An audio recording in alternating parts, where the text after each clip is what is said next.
Phil, Susan, we've been here since the beginning. This investigation now entering its 7th hour. It is a very large police presence behind me, and there is a large crowd here gathered as well. Let's take you above head. Skyfox overhead, bringing us live pictures right now. You can see the magnitude of this crime scene as police still search for a suspect. And you see that large gathering of people where Nipsey Hussle was shot. They're mourning his loss, and they're calling for justice right now.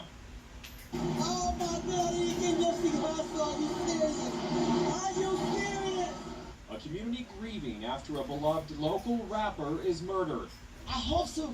They get this person who has done this and get justice for this. On Sunday, the 33-year-old and 2 other men were gunned down outside his clothing store called the Marathon in South LA. I heard like 4 or 5 gunshots, 6 gunshots. It sounded like firecrackers, but we know it was gunshots, about 6 of them. Cameras capturing the Grammy-nominated artist being treated and taken away by ambulance. Elizabeth James ran over to help. Nipsey Hussle, yes, he was in the flood. They was pumping his heart. They're trying to do CPR. Skyfox overhead the massive crime scene as police search for the lone gunman. So I run, and I saw the guy in a black hoodie, and the guy run through the alley. He almost hit me. Homicide detectives not saying anything about a motive for the murder, but the artist did tweet about enemies an hour before the shooting. He wrote, "Having strong enemies is a blessing." Meanwhile, residents and community leaders in South LA are confused and seeking justice. He's a great guy. He's for his community, you know. He helps with the youth. He's a good guy, you know. Nipsey represented the best of South Los Angeles. He represented the best of our young people. We wanted to get out of gang life and make a difference in the community. So, like I said, he wasn't just a rapper. He was an entrepreneur and someone who gave to our community.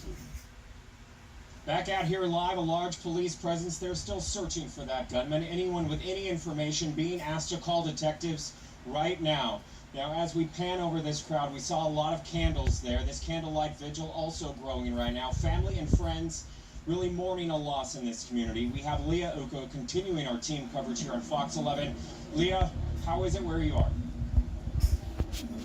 So on this side of the street, Matt, it's very calm. There are dozens of people outside here. We're at Victoria Avenue, but they're behind us. They got a little riled up at this memorial vigil on the other side of the street. Hundreds of people on that side broke out. Police are making sure everything is calm. But again, back out here where we are, candlelight display, flowers, lots of fans. Nipsey Hussle's music playing in the background. Hustle and Motivate, one of his very well-known songs here. We're going to speak with some fans earlier, but I want to talk about family who we spoke with at the hospital today.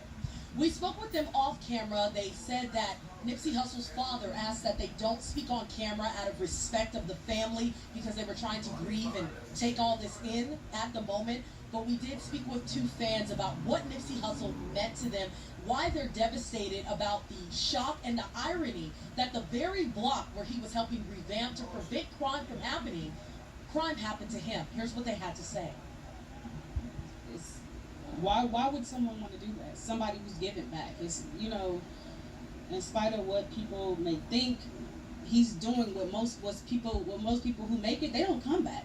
He came back. He came back to help out. He was always humble, so he was here to help us, you know, building apartments for low incomes and, you know, all those plans he had and that were, you know, in effect, and to take them from us. Why?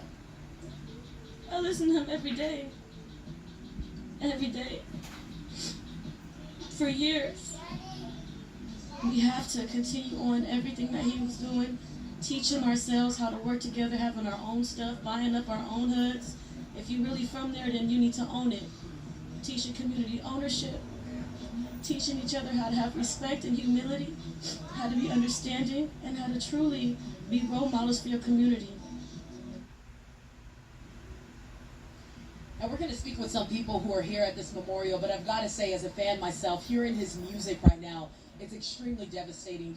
He had very impactful lyrics, and just to know that his lyrics transcend all kinds of people, and they had an impact. They weren't trendy. They'll live on forever. But I can say that we weren't expecting him to be gone so soon. We weren't expecting his lyrics to be a part of history just yet. I'll send it back to you in the studio. We're reporting live from South LA.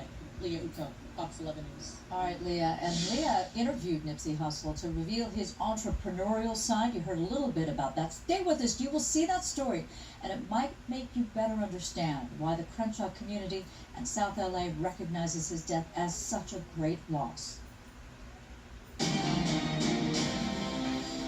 Another major